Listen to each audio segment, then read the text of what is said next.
Hello friend, आप सबका स्वागत है हमारे यूट्यूब चैनल क्रिकेट पे। दोस्तों, ये हमारा पार्ट चौथा है एनडीटी पेपर 2019 का। इससे पहले 3 पार्ट हम पहले ही अपलोड कर चुके हैं। अगर आपने नहीं देखे हैं तो आप उनको भी देखिए।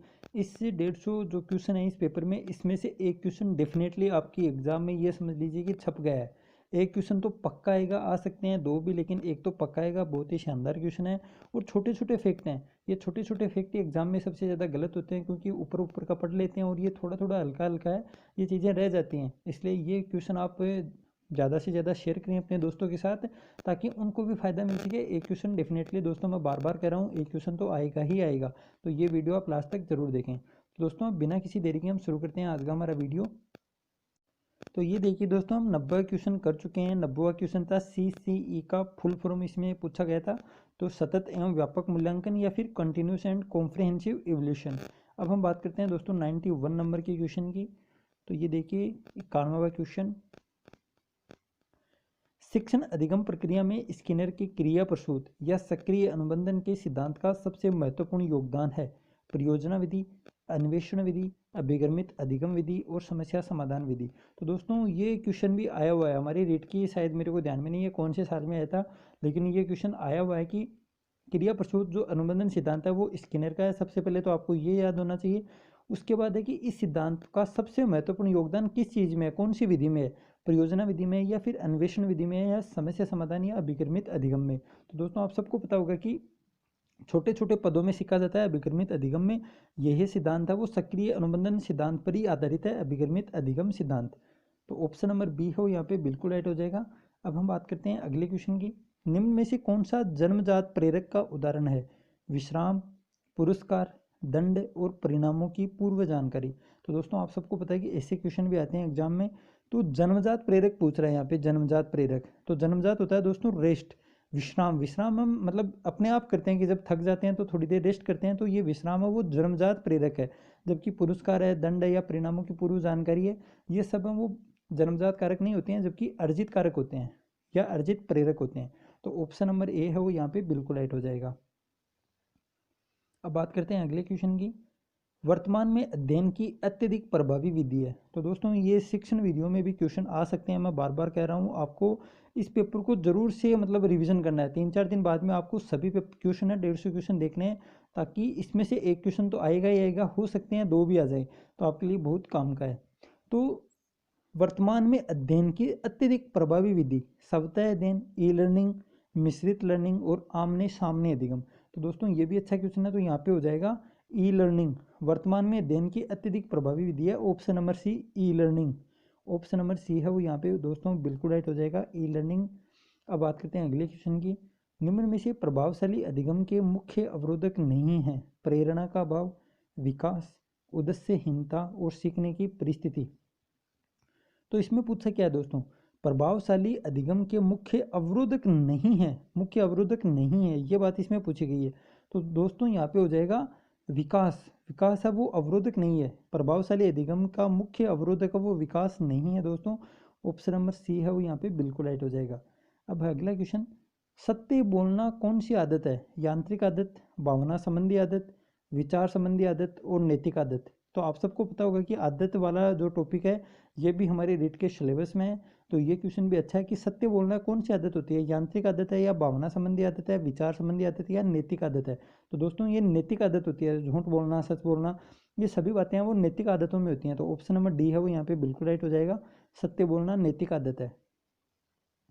फिर आता है अगला क्वेश्चन, अधिगम को स्थायी करने का उपयुक्त उपकरण है? रेडियो, टीवी, टेप रिकॉर्डर और ग्रामोफोन।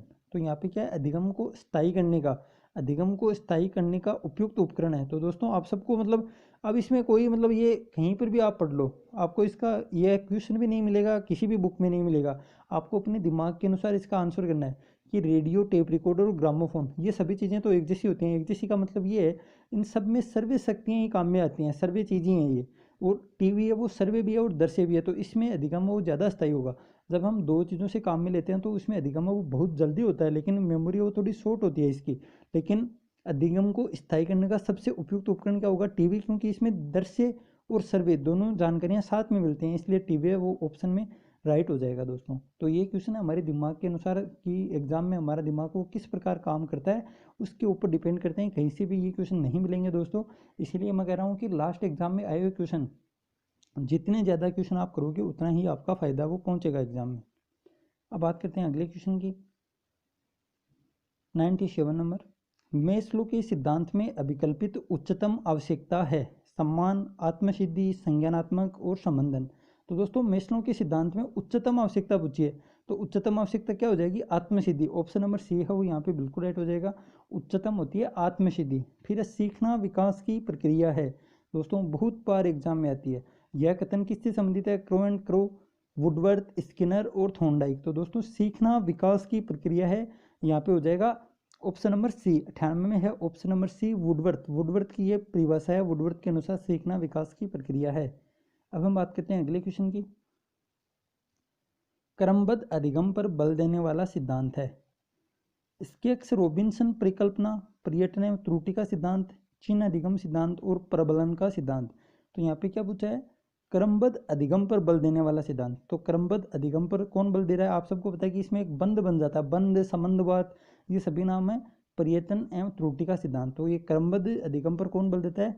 पर्यटन एवं त्रुटि का सिद्धांत किसका दिया हुआ है? थॉर्नडाइक का। इसमें मतलब एक बंद बन जाता है, आदमी सीखता है, गलत करता है, फिर सीखता है, फिर गलत करता है, तो धीरे धीरे गलतियां वो कम होती जाती हैं और सही काम करने की आदत का उसका विकास हो जाता है। तो ये सिद्धांत है क्रमबद्धता पे बल देता है और प्रयत्न में त्रुटि का सिद्धांत ही काम में लेते हैं। इसमें हो जाएगा थॉर्नडाइक के द्वारा ये दिया हुआ है। प्रबलन वाला सिद्धांत है दोस्तों हल्का दिया हुआ, प्रबलन सिद्धांत है प्रबलन, प्रबलन है हल्का दिया हुआ। और चिन्ह अधिगम सिद्धांत या साइन लर्निंग थ्योरी है, ये है टोलमैन की। तो आपको ये चीज़ भी ध्यान में रखनी है कि क्या पता कोई सा भी आ सकता है एग्जाम में। फिर आता है अगला क्वेश्चन, 100 नंबर का क्वेश्चन है, इनमें से कौन सी अधिगम की विशेषता नहीं है? अधिगम व्यवहार में परिवर्तन है। बिल्कुल सही बात है कि अधिगम व्यवहार में परिवर्तन होता है। अधिगम समायोजन में सहायक है, तो ये बात भी सही है दोस्तों कि अधिगम है वो समायोजन भी सहायक भी होता है। फिर आता है अधिगम क्रियाशीलता एवं वातावरण की उपज है। दोस्तों ये बात भी सही है कि अधिगम क्रियाशीलता और वातावरण की उपज होती है। फिर अधिगम एक उत्पाद है, प्रक्रिया नहीं। तो दोस्तों ये बात गलत है, अधिगम एक उत्पाद है, प्रक्रिया नहीं, ये बात यहाँ पे गलत है। ऑप्शन नंबर डी है वो बिल्कुल राइट हो जाएगा। ऑप्शन नंबर डी कि अधिगम एक उत्पाद है, प्रक्रिया नहीं है। तो ऑप्शन डी है वो यहाँ पे बिल्कुल राइट हो जाएगा। फिर आता है दोस्तों अगला क्वेश्चन 101 नंबर, निम्न में से कौन सा युग्म सुमेलित नहीं है? सुमेलित नहीं है वो बात हमसे पूछी गई है। तो पहला क्रिया प्रसूत अनुबंधन का सिद्धांत, ये एकदम दोस्तों सुमेलित है, स्किनर का ही दिया हुआ है। उद्दीपन अनुक्रिया सिद्धांत या एसआर थ्योरी, ये यहाँ पे दोस्तों गलत हो गया। एसआर थ्योरी है वो पावलोव की नहीं है, एसआर थ्योरी है थॉर्नडाइक की। थॉर्नडाइक की दी हुई है, प्रयत्न एवं भूल का सिद्धांत भी कहते हैं हम इसको। ये देखिए नीचे नीचे भी दिया हुआ है, प्रयास एवं त्रुटि का सिद्धांत। आपको मतलब ट्रायल एंड एरर थ्योरी भी है थॉर्नडाइक की, और इसी का दूसरा नाम एसआर थ्योरी भी कहते हैं हम इसको। उद्दीपन अनुक्रिया का सिद्धांत है वो भी थॉर्नडाइक का ही दिया हुआ है।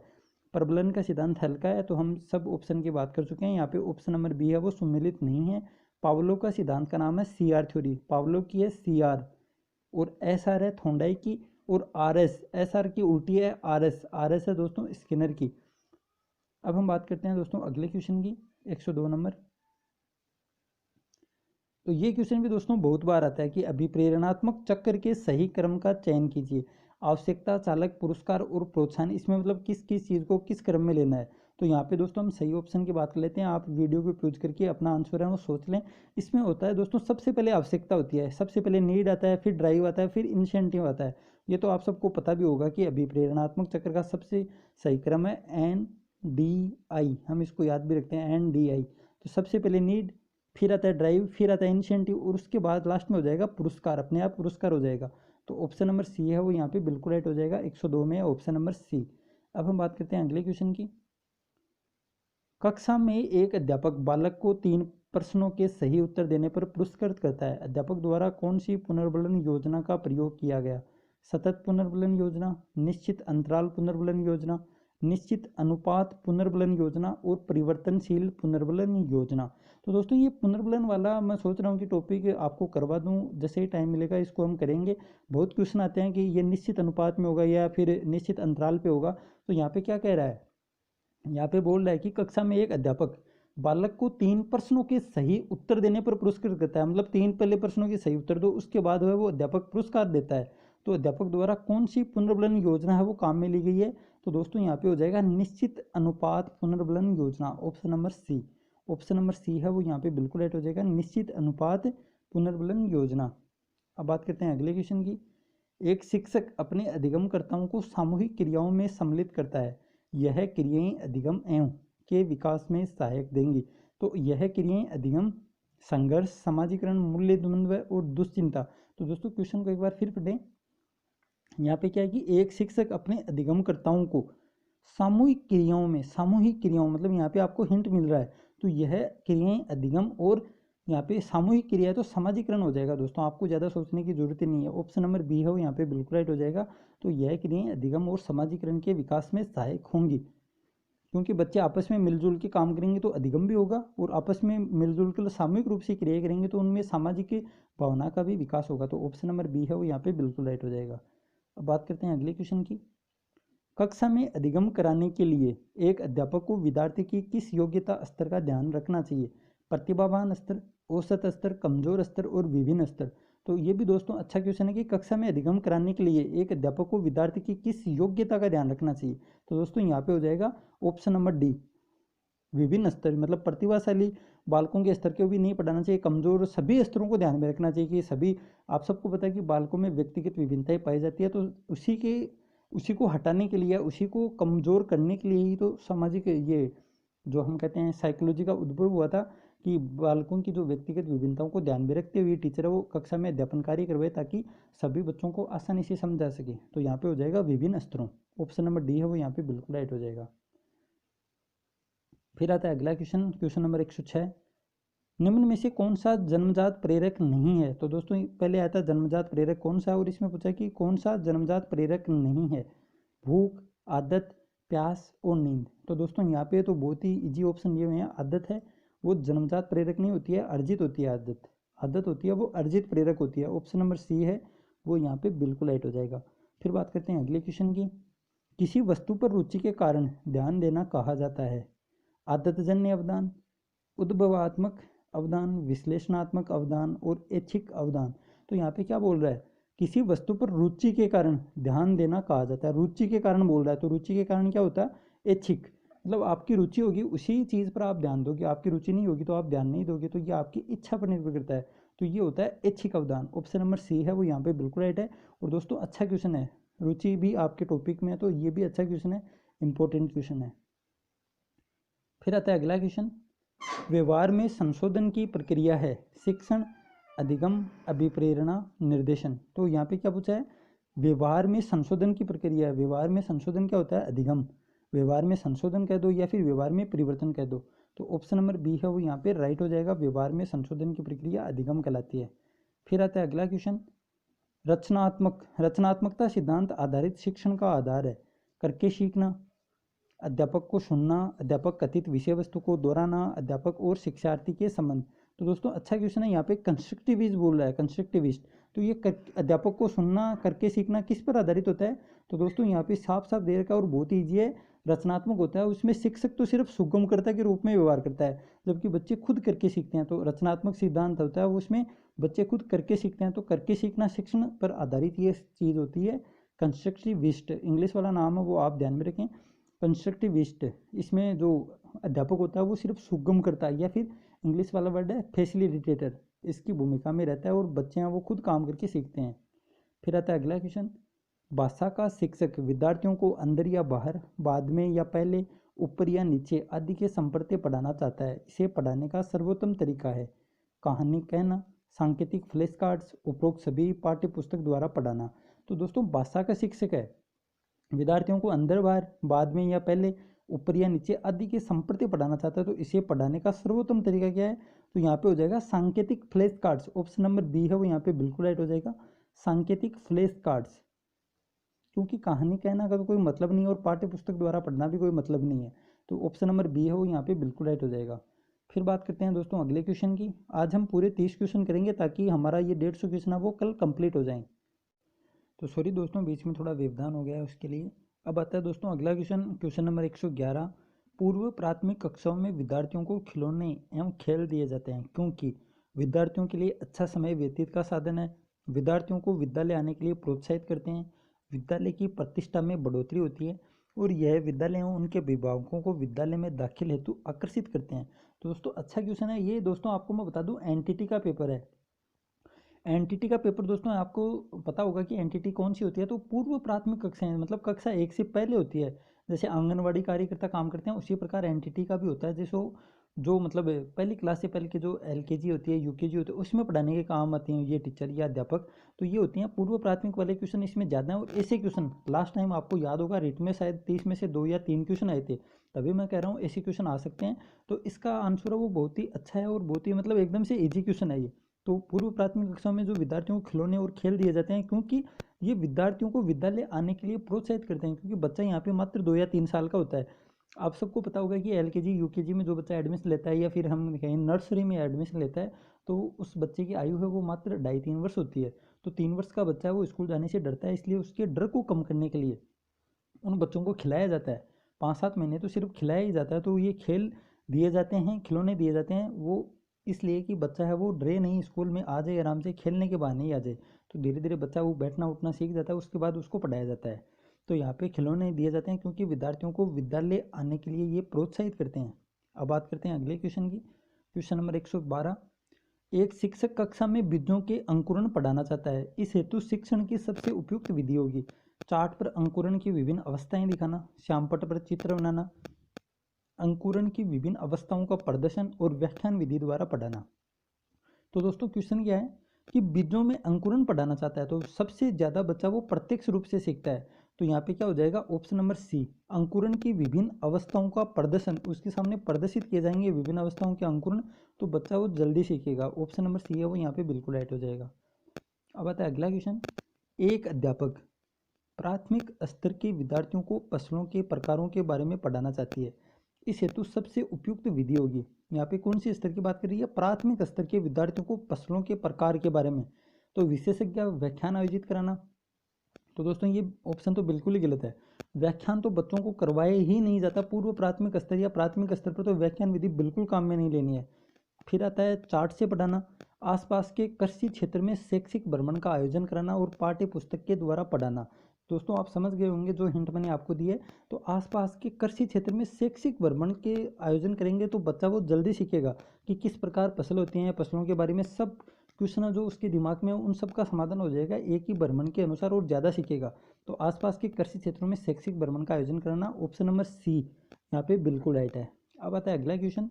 अध्यापक विद्यार्थियों को सामाजिक बुराइयों के समाज पर पड़ने वाले बुरे प्रभाव से अवगत कराना चाहती है, इस हेतु सबसे उपयुक्त माध्यम है। यहाँ पे क्या पूछ रहा है कि सामाजिक बुराइयों के समाज पर पड़ने वाले बुरे प्रभाव से अवगत कराना चाहती है, तो इस हेतु सबसे उपयुक्त है गीत एवं नाटक, वाद विवाद एवं गीत, नाटक और वाद विवाद, और कहानी और कविता। तो दोस्तों ये भी अच्छा क्वेश्चन है। यहाँ पे इसका आंसर हो जाएगा ऑप्शन नंबर बी, नाटक और वाद विवाद। तो सबसे ज़्यादा प्रभावशाली होते हैं नाटक और वाद विवाद। ऑप्शन नंबर बी है वो यहाँ पे बिल्कुल राइट हो जाएगा। फिर बात करते हैं अगले क्वेश्चन की। 115 नंबर का क्वेश्चन ये रहा। इसमें है कि प्रत्येक अधिगमकर्ता एक समान रास्ते का अनुसरण करते हैं कहा जाता है। रेखीय अभिक्रमित, रेखीय एवं शाखीय अभिक्रमित, शाखीय अभिक्रमित और अवरोह अभिक्रमित। तो दोस्तों ये भी अच्छा क्वेश्चन है, एग्जाम में आने और लायक क्वेश्चन है। तो यहाँ पे आप सबको पता है कि इसमें क्या कह रहा है, प्रत्येक अधिगमकर्ता एक समान रास्ते का अनुसरण करते हैं। तो एक समान रास्ता किसमें होता है दोस्तों, रेखीय अभिक्रमित अनुदेशन, जिसकी खोज है वो BF स्किनर ने की थी। आप सबको पता है कि इसमें बच्चा वो अनुक्रिया करता जाता है और अगले की स्लाइड है वो आती जाती है। जबकि शाखीय अभिक्रमित अनुदेशन में जैसा ही बच्चे अनुक्रिया कर देते हैं, अगर किसी भी बच्चे की अनुक्रिया गलत होती है तो उसको वापस पीछे की स्लाइड में ले जाकर सभी मतलब उसको वापस से पढ़ना पड़ता है, फिर उसको वो क्वेश्चन वापस दिया जाता है। अगर क्वेश्चन सही होता है तो आगे की स्लाइड आती है, अगर गलत होता है तो वापस उसको पढ़ना पड़ता है। ये होता है शाखीय अभिक्रमित अनुदेशन, जिसकी खोज है वो क्राउडर ने की थी। तो ये दोनों ही आपको ध्यान में रखने हैं लेकिन यहाँ पे पूछा है कि एक समान रास्ते का अनुसरण करते हैं, तो ये हो जाएगा रेखीय अभिक्रमित अनुदेशन। अब बात करते हैं अगले क्वेश्चन की। एक बच्चा कक्षा में प्राय प्रश्न पूछता है, उचित रूप से इसका अर्थ है कि वह शरारती है, असामान्य है, जिज्ञासु है, प्रतिभाशाली है। तो दोस्तों आप दो क्वेश्चन, ये दो मतलब ऑप्शन तो आप आराम से मतलब हटा दोगे, लेकिन दो में कन्फ्यूजन होगा कि प्रतिभाशाली भी हो सकता है और जिज्ञासु भी होगा। तो दोस्तों प्रश्न पूछता है इसका मतलब वह है जिज्ञासु है, option number B. Option number B है वो यहाँ पे बिल्कुल राइट हो जाएगा। अब बात करते हैं अगले क्वेश्चन की। विद्यालय में पलायन करने वाले बालकों के अध्ययन की सबसे उपयुक्त विधि है। दोस्तों बहुत बार एग्जाम में आता है, ये बच्चों के जो पलायन से संबंधित है, ये क्वेश्चन बहुत बार आता है। तो इसमें ऑप्शन है केस स्टडी विधि, सर्वेक्षण विधि, प्रश्नावली विधि और प्रयोगात्मक विधि। तो बच्चों के पलायन से संबंधित है, तो जिसमें पलायन से संबंधित बालकों का अध्ययन किया जाता है वो होती है केस स्टडी विधि। जो मतलब बच्चे अनुशासन नहीं रखते हैं या फिर जो अपराधी बालक होते हैं, उनका अध्ययन करने के लिए सबसे ज़्यादा काम में आती है, सबसे उपयुक्त विधि है case study Vidhi. Option number A है वो यहाँ पे बिल्कुल राइट हो जाएगा। फिर आता है दोस्तों अगला क्वेश्चन। एक बालक को रंगीन कागज के वक्रीय आकार के छोटे छोटे टुकड़े काट कर दिए गए तथा उसे उस आकृति के बारे में सोचने के लिए कहा गया जिसका कि वह हिस्सा है। यह परीक्षण कहलाता है चित्र निर्माण परीक्षण, वृत्तीय परीक्षण, समांतर रेखा परीक्षण और चित्र पूर्ति परीक्षण। तो दोस्तों ये भी अच्छा क्वेश्चन है। अब आप मतलब यहाँ पे क्या है कि एक कोई कागज था, उसका टुकड़े उसके टुकड़े टुकड़े कर दिया। जो छोटा सा बच्चा है जिसका भी हमें परीक्षण करना है, उसको ये टुकड़े दिए जाते हैं और उससे सोचने के लिए कहा गया कि यह हिस्सा किसका है। तो यह परीक्षण किसका कहलाता है दोस्तों? चित्र निर्माण परीक्षण। ऑप्शन नंबर ए है वो यहाँ पे बिल्कुल राइट हो जाएगा दोस्तों, चित्र निर्माण। चित्र पूर्ति नहीं होगा दोस्तों, आपको यहाँ पे कन्फ्यूजन हो सकता है, लेकिन चित्र का निर्माण करना है उसको, चित्र निर्माण परीक्षण होगा, चित्र पूर्ति नहीं होगा। ऑप्शन नंबर ए है वो यहाँ पे बिल्कुल राइट है। अब बात करते हैं अगले क्वेश्चन की। Question number 119। निम्न में से कौन सा लाभ विद्यार्थियों को उनकी कहानी कथन विधि द्वारा पढ़ने का नहीं है? विद्यार्थियों को शब्द भंडार में वृद्धि, विद्यार्थियों को वाचन कौशल में वृद्धि, बालकों में संवेग और भावनाओं के विकास को प्रोत्साहन और अधिगम को आसान बनाना। तो दोस्तों ये भी अच्छा क्वेश्चन है। यहाँ पे क्या पूछ रहा है कि कौन सा लाभ विद्यार्थियों को कहानी कथन विधि द्वारा पढ़ाने का नहीं है। इस नहीं को ध्यान में रखना दोस्तों, ये नहीं है वो बहुत ही गलत है। बहुत क्वेश्चन इससे गलत होते हैं, ये हाँ या नहीं इसमें ध्यान नहीं जाता, और एग्जाम के जैसे ही बाहर आते हैं तब आपको ये देख जाता है कि यार यहाँ पे तो नहीं था, मैंने ध्यान ही नहीं दिया। मैं बार बार कहता हूँ, हर मतलब जो पेपर करवाता हूँ उसमें कहता हूँ कि ये नहीं है, इसको अंडरलाइन कर लेना, पढ़ते टाइम में अंडरलाइन कर लेना, ताकि आपका क्वेश्चन है वो आते हुए गलत नहीं हो। तो दोस्तों इसमें कहानी कथन विधि द्वारा पढ़ाने का नहीं है। ऑप्शन नंबर बी, विद्यार्थियों को वाचन कौशल में वृद्धि, ऑप्शन नंबर बी है वो इसका सही आंसर हो जाएगा। तो दोस्तों आज का लास्ट क्वेश्चन है 120 नंबर। एक विजातीय कक्षा में कमजोर विद्यार्थियों को होशियार बच्चों के साथ बैठाया जाता है। इस प्रकार की परिस्थिति में कौन सा अधिगम संभव है? संकेत अधिगम, सृजनशील या सृजनात्मक अधिगम, सहपाठी समूह अधिगम या अभिप्रेरित अधिगम। तो दोस्तों ये भी अच्छा क्वेश्चन है। इसमें क्या बोल रहा है कि एक विजातीय कक्षा में कमजोर विद्यार्थियों को होशियार बच्चों के साथ बैठाया गया है। इस प्रकार की परिस्थिति में कौन सा अधिगम संभव है? तो दोस्तों यहाँ पे हो जाएगा सहपाठी समूह अधिगम, ऑप्शन नंबर सी। अब दोस्तों इसका उत्तर हो जाएगा ऑप्शन नंबर सी, सहपाठी समूह अधिगम। मिलते हैं अब जल्दी दूसरे वीडियो में। Thank you. जय हिंद, जय भारत।